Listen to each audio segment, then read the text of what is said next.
নমস্কার, কেমন আছেন সবাই? মিলনের বেলায় সবাইকে স্বাগত জানাই। আজকে রান্না করব বেগুন ভর্তা।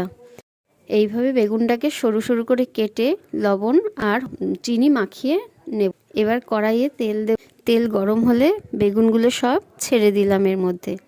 দিয়ে একটু হলুদ গুঁড়ো দিয়ে বেগুনটাকে ভালো করে নাড়িয়ে নেব।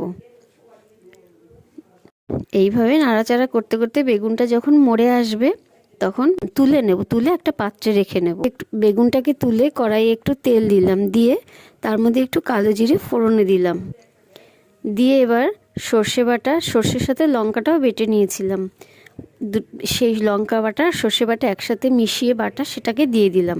এরপরে একে একে সব মশলাগুলো দিয়ে দেবো। লবণ, হলুদ গুঁড়ো, একটু লঙ্কা গুঁড়ো দিলাম, লাল লঙ্কা কালার হওয়ার জন্য। এরপরে লাস্টে একটু চিনি দিয়ে ভালো করে মশলাটা কষিয়ে নেব। মশলাটা কষাতে কষাতে মশলার বাটিটা ধুয়ে একটু জল দিয়ে এটাকে আর ভালো করে মিশিয়ে নাড়াচাড়া করে নেব। মশলাটা কষানো হয়ে গেছে, এবার বেগুনগুলো দিয়ে ভালো করে নাড়াচাড়া করে নেব। এইভাবে মশলা দিয়ে বেগুনের সাথে ভালো করে মাখিয়ে এবার একটু জল দিয়ে দেবো। জলটা দিয়ে ভালো করে মিশিয়ে নাড়াচাড়া করে একটু 2 মিনিট ফুটতে দেব।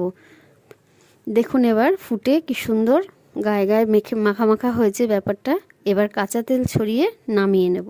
সবাই ভালো থাকবেন, সুস্থ থাকবেন। ভিডিওটি ভালো লাগলে একটি লাইক করে দেবেন। নতুন নতুন ভিডিও পেতে চ্যানেলটিকে সাবস্ক্রাইব করে পাশে থাকুন।